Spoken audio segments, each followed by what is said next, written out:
Well, students, the topic that I'm going to discuss today is Gandhi and Tagore, particularly the differences between them. Now, the structure of the lecture is first the objective of the lecture, then I'll tell you the short introduction of the lecture, and then Gandhi and Tagore met for the first time at Shantiniketan. Then their religion, their attitude towards religion and the differences in their religious attitude, then their attitude towards non-cooperation. Vast differences of attitude between Gandhi and Tagore we will find regarding non-cooperation. And then criticizing non-cooperation and Gandhi's Charka. Tagore's article, The Call of Truth, and Gandhi also replied to this article, Call of Truth. And then the boycott movement and Tagore's attitude, criticism of this boycott movement, and finally the conclusion. The objective of this lecture is to discuss the major differences between Gandhi and Tagore, especially on the question of nationalism and freedom struggle. Introduction. Both Mohandas Karamchand Gandhi and Rabindranath Tagore were votaries of truth and ahimsa. They respected each other and had a mutual bond of love between them. Tagore called Gandhi the Mahatma and Gandhi called Tagore the great sentinel. But during their regular interactions, Tagore called Gandhi Gandhiji and Gandhi referred to Tagore as Gurudev. In spite of the mutual bond of love, however, they also differed on major political issues. They may be regarded as differences between a poet and an ascetic. Tagore was a poet and Gandhi was a sort of an ascetic man. Tagore and Gandhi, they met for the first time at Shantiniketan on 6th March 1915. Actually, what happened was that Tagore had heard of Gandhi, an Indian who was leading an anti-racist movement in South Africa. They had a common friend, Charles Fair Andrews. And Andrews, he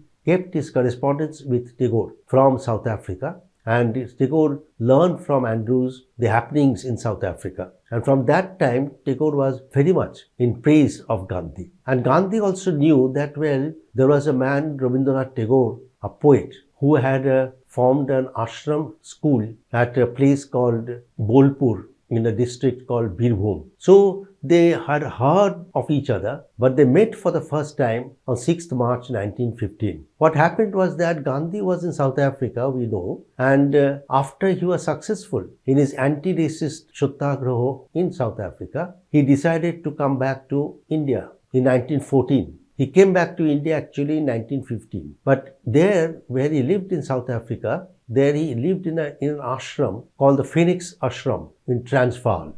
And in this Phoenix Ashram, he had founded a school, a Phoenix school, where 20 students were studying. And when Gandhi decided to pack up to come back to India, obviously he thought of these students. He wanted to send them to a Gurukul in India. And hearing this from Charles Andrews, Tagore told to bring the students to Shantiniketan and let them stay there with him. So the batch of students, 20 students, they went to Shantiniketan. And when Gandhi came back to India, Tagore requested him to come to Shantiniketan. And so he went to Shantiniketan and they met there for the first time on 6th March 1915. Now, in Gandhi's ashram, the students were actually self-sufficient. They did their own jobs. They did their own, after having their lunch or dinner, they washed their own utensils and so on. They needed no cooks, no sweepers or something like that. But in Shantiniketan, Gandhi found that there were cooks, servants, sweepers or water carriers. And the students are not doing their own jobs along with their studies. So he was dissatisfied with this system. And he told Tagore that this system should not be there. The system should be changed. The students should be made self-sufficient. They should do their own work along with the studies. Tagore accepted Gandhi's idea, and 4 days later, that is on 10th March 1915, Tagore introduced this new system. the students should do their own work, the students should become self-sufficient. And 10th March, Gandhi was observed in Shantiniketan at Gandhi Divas. Now, there was then a mutual admiration from the very beginning. But in spite of this mutual admiration, in spite of a mutual bond of friendship and love, notwithstanding this, Gandhi and Tagore, they differed on very many fundamental philosophical questions which led to differences in many social, political and economic issues. But each accepted gracefully the other's right to differ, and these differences on public issues, however, never affected their personal relationship. Now, what has to be kept in mind is that Tagore was a poet, and therefore, being a poet, Tagore actually, he was more of a contemplative type of. He was more interested in contemplation than in practical politics or something like that. He was not an activist sort of thing. But Gandhi was a political as well as a social activist. The historic mission of Gandhi was to become the father of the nation. The historic mission of Gandhi was to lead the Indian freedom struggle against colonialism. Though in a very unique manner, in a very unique fashion, he discovered the system of non-violent protest, non-violent resistance called Satyagraha. So there was a difference. But there were obviously some similarities because Gandhi believed that everything should be done on a non-violent basis. Gandhi believed in truth with a capital T, which to him meant absolute truth, meant God. And Tagore also believed in truth and ahimsa. Both of them, they believed in truth and ahimsa. Now, there is a difference also regarding their religious attitude. Compared with Tagore, actually, Gandhi, he was definitely more Hindu than Tagore. We know Tagore was a Brahmo and Gandhi was a Hindu. Gandhi preferred to call himself a Sanatani Hindu. Actually, the Gandhi family, it followed the Sanatani Vaishnavism. They were all Vaishnavites. His parents were Vaishnavites. And Gandhi was influenced by Ramananda's Vaishnavism, which tradition it had its contacts with Islam. And it was very Protestant, ascetic and a liberal type of religious sect. Gandhi also was influenced by Jainism. And during his early youth, he read Tulsidas' Ramayana, the Bhagavad Gita and the Manusmriti. So Gandhi, he was born and brought up in a typical Hindu atmosphere. Compared with Gandhi, Tagore grew up in an atmosphere which was charged with the spirit of reforms on modern Western lines. The spirit of European enlightenment swept the Hindu elites of Bengal since the beginning of 19th century. You must be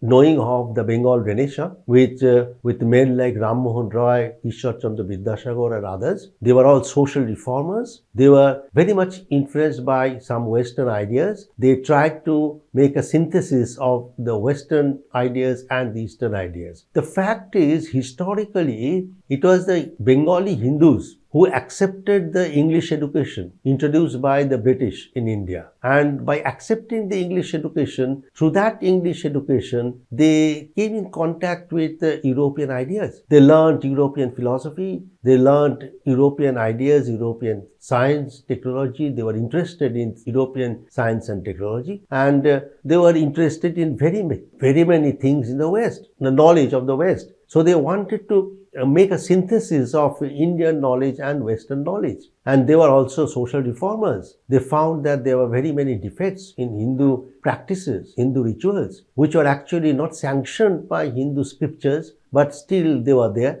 For instance, Ram Mohan Roy fought against sati, that is the burning of widows. That was a very bad practice. Then Ishwar Chandra Vidyasagar, he actually fought for widow remarriage and he was successful. So the disabilities imposed upon the women by the Hindu society were tried to be discarded, tried to be abolished by Ram Mohan Roy, Ishwar Chandra Vidyasagar and other social reformers during the Bengal Renaissance. So during this period, obviously very many people, the youth particularly, they were influenced by Ram Mohan Roy's Brahmo religion. This Brahmo religion actually professed non-idolatry and was against worshipping of several gods and goddesses. Hindus, we know, have several gods and goddesses, and Ram Mohan Roy preached that a Hindu Brahmo religion which actually professed against worshipping of several gods and goddesses. Actually, it professed non-idolatry. Tagore's father Devendranath was very much influenced by Ram Mohan's ideas, and he became a Brahmo. He accepted the Upanishadic ideal of Brahmo. So Rabindranath also accepted his father's religion, that is Brahmoism. So Tagore was a Brahmo in the proper sense of the term, and Gandhi was a Hindu. But Gandhi was a Hindu of a different type. Gandhi did not believe in pujas and worshipping and all these things. In his ashrams, he had several ashrams. You know, he had ashrams in South Africa, and he also established ashrams after he came to India in Sabarmati and also in Siagan and other places. So in these ashrams, the Shattopadhyay ashram first and then Sabarmati ashram. Now, in these ashrams, Gandhi, he tried to maintain a routine, and in that routine, there was a period for prayers. Prayers, not only Hindu prayers, the Gita was read, the Quran was read, the Bible was read, the Granth Sahib was read. That is, all religions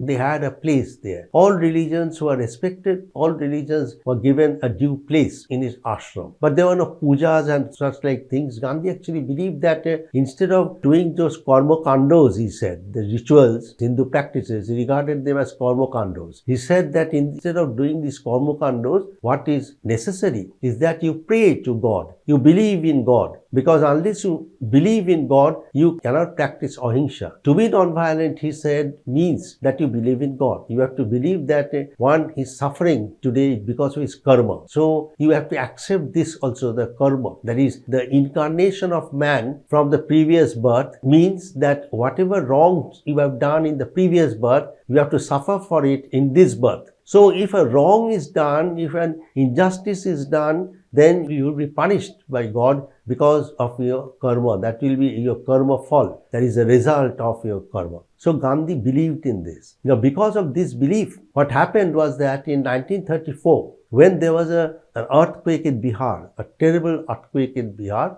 several people were killed, several houses were destroyed. Gandhi said that this earthquake was a result of untouchability. That is, it is a chastisement of God against untouchability. Gandhi was against untouchability. Gandhi, interestingly, he was for the Varnashram Dharma, but he was against untouchability because he believed that untouchability was no part of Hindu religion, and if there is anything in the Manusmriti or anywhere, then that will be an interlocution. It was later introduced there, but it was not originally a part of Hindu religion. So Gandhi, he believed in this type of idea that whatever your position is in this world, in your present birth, is the result of your karma, is the result of your activities, is the result of your position, your activities in the previous birth. That is the result of your past karma. So the earthquake, he said, is the result of the past karma of people.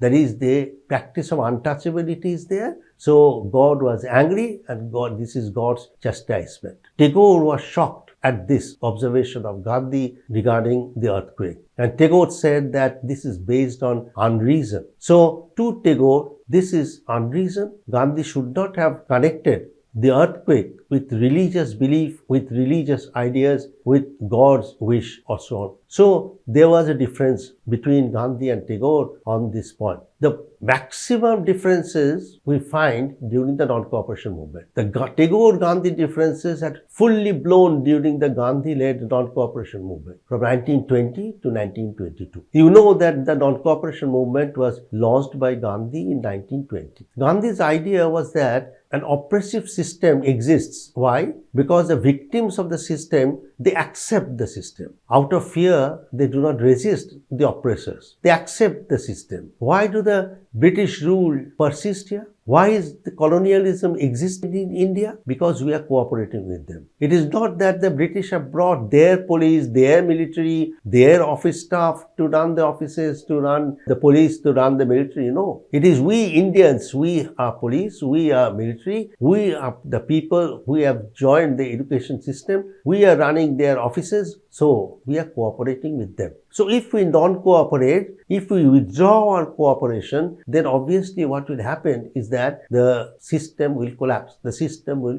fall. The administration will collapse. The colonialism will collapse. That was Gandhi's idea. So Gandhi started the non-cooperation movement in 1920. But the movement actually became violent in the course of time. And at a place called Chauri Chaura in the Gorakhpur district of United Provinces, the bomb attack was made on a police station at Chauri Chaura. The police station was burnt and several officers were killed. So this was violent, and Gandhi was against any type of violent agitation. He was an apostle of non-violence, and he said that when the non-cooperation movement was launched, we had taken a pledge that there would be a totally peaceful and non-violent movement. So as a result of this violence, Gandhi withdrew the movement, and the movement was withdrawn in the year 1922. Now, during the early stages of the movement, Tagore, he actually oscillated between hope and dismay about the success of the movement. He could not understand whether this movement, a unique type of movement, no doubt, whether this movement will be successful or whether this movement will meet a total failure. Initially, he described the movement as more important compared with the Swadeshi movement. Now here, it must be kept in mind that Tagore, for the first time, his political activity was there to be found in the Swadeshi movement. Probably it is the first and the last political movement in which Tagore agitated, Tagore participated. He participated in the Swadeshi movement and he started the Rakhi Bandhan movement in the Swadeshi movement. But Tagore there, he believed in constructive Swadeshi. That is, he believed that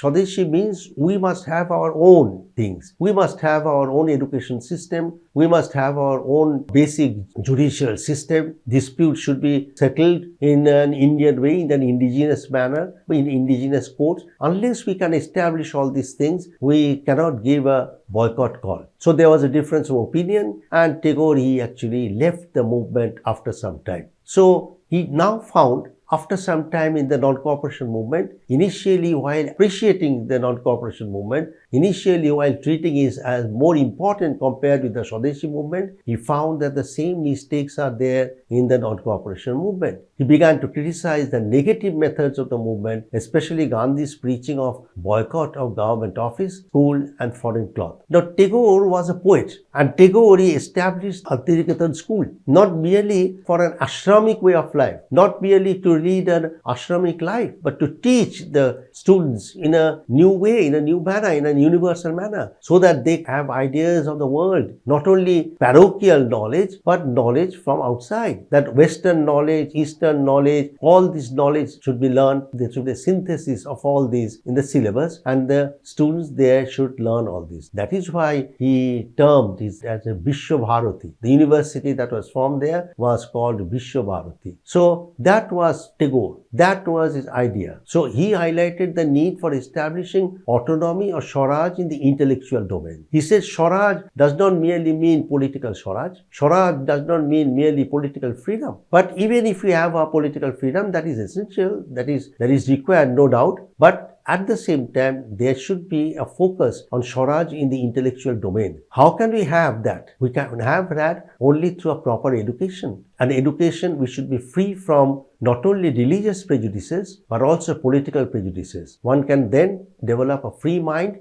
and can bridge the gap between narrow shells of nationalism and the world. An education which is based on national chauvinism. It will teach the students that our nation is the only nation, only best nation in the world, and all other nations are inferior. So this is not proper education. For proper education, for true education, we cannot make a distinction between the Oriental or the Occidental. That is Oriental education, that is good, superior, and that is Occidental education, Western education, that is inferior, that is bad. We cannot say so. For the Occident sought to seek the same truth, though in another way, through science and technology, materially, and the Orient was searching for the same truth for ages, but through a spiritual path. So they are searching for the same thing. They are looking for the same thing. They are trying to realize the same thing, truth with the capital T. In West, it is through science and technology, and in the East, in the Orient, it is through the spiritual path. Now, these educational institutions in India, Tagore said, should flourish as the meeting grounds of the East and West, not as centers of antagonism or hostility based on national chauvinism. No education can be there, no education can be regarded as proper which is based on national chauvinism. So, to boycott Western educated schools is a bad idea. It's not at all a good idea. To say that we should non-cooperate with the British and we should not accept the Western philosophy, Western science, Western technology, we should totally non-cooperate with the British and we should boycott all these things, that to Tagore is not at all a good idea, not at all a progressive, but a regressive idea. That was Tagore's criticism of the boycott movement. But there were very many people who criticized Tagore's position. They did not like this position of Tagore. One such man was the famous novelist Sharat Chandra Chattopadhyay. He also criticized, and the others also criticized. Criticism came to Tagore from various quarters. The criticism was that Tagore should support the non-cooperation movement, but he was actually opposing the non-cooperation movement, and he is actually supporting the British rule in India, which was actually a wrong idea. Tagore, as an answer to this, he wrote an essay, Sotyer Ahwan, in Bengali, which was translated into English as The Call of Truth. In this essay, Tagore criticized not only nationalism, but at the same time this non-cooperation idea and nationalism, and at the same time he criticized Gandhi's obsession with the spinning wheel, that is just charkha. He wrote, God has given the Mahatma the voice that can call, for in him there is truth. But his call came to one narrow field alone. To one and all, he simply says, spin and weave, spin and weave. Tagore said that this is a wrong way of giving a call to the people. Tagore raised three main objections to charkha. First of all, charkha led to the sheer wastage of human power and creative talents and created the inertness of mind, that is stagnation. Charkha, it leads to the path of stagnation. Charkha is against dynamism. The mind should be dynamic. The mind should be creative. This creativity is undermined by charkha. This undermining of creativity and mind would lead, he said, to the cult of blind obedience. And thirdly, he said it was ludicrous to accept the Mahatma's statement that Swaraj could be brought about by everyone engaging for a time in spinning. So this obsession with spinning by Gandhi was very much disliked by Tagore, and he criticized the charkha. Actually, Gandhi really said that through spinning, through the charkha, we can become independent. Tagore said, I fail to understand how the charkha can bring independence. Now, replying to Tagore, Gandhi wrote an article in Young India, and he said there that when I said that the charkha may bring independence, what I believed, what I sensed was that independence in the economic sense. Independence not merely in the political sense, but also in the economic sense. Those who are poets, those who are doctors, those who are occupied with various professions, I do not tell them, I do not ask them, I do not request them to leave their professions and do only spinning and weaving. But those who have time, men and women both, those who have time, those who have enough leisure time, and the starving peasants in our country, they might improve their economic position, even if slightly, by spinning and weaving and producing cloth and by selling this cloth in the market, in the local heart. So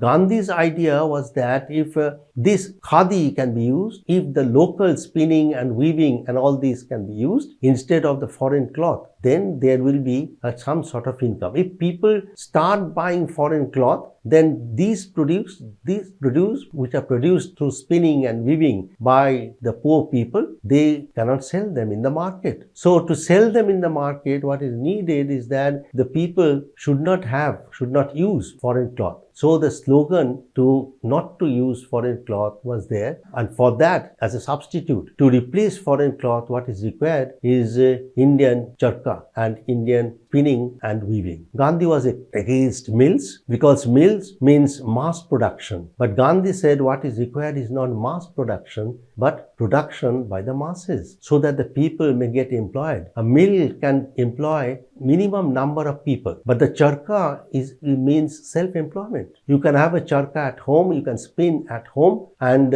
men can spin, women can spin, they can spin and weave, they can produce the cloth in their own home, in the cottage industries, and they can bring them to the local heart, to the local market, and they can improve their economic position even if slightly. So Gandhi said that this is my idea of charkha, and when I said that charkha will bring freedom, it means charkha will bring some sort of economic freedom. Charkha will at the same time, it will encourage people to have their self-dignity. They will realize their self-dignity. Their moral impulse will be awakened. So the charkha to Gandhi was very much important because charkha means self-sufficiency. Charkha means independence in that sense. That was Gandhi's explanation in favor of the charkha. But then Tagore also criticized the boycott system, the boycott movement. He criticized the boycott movement, particularly the burning of foreign cloth, though he realized that boycott of Manchester would raise the profits of indigenous mill owners. He realized it. That is, he knew very much that, well, boycott of foreign cloth means that Indians will buy Indian-made cloth, and that would actually raise the profits of the indigenous mill owners. Well,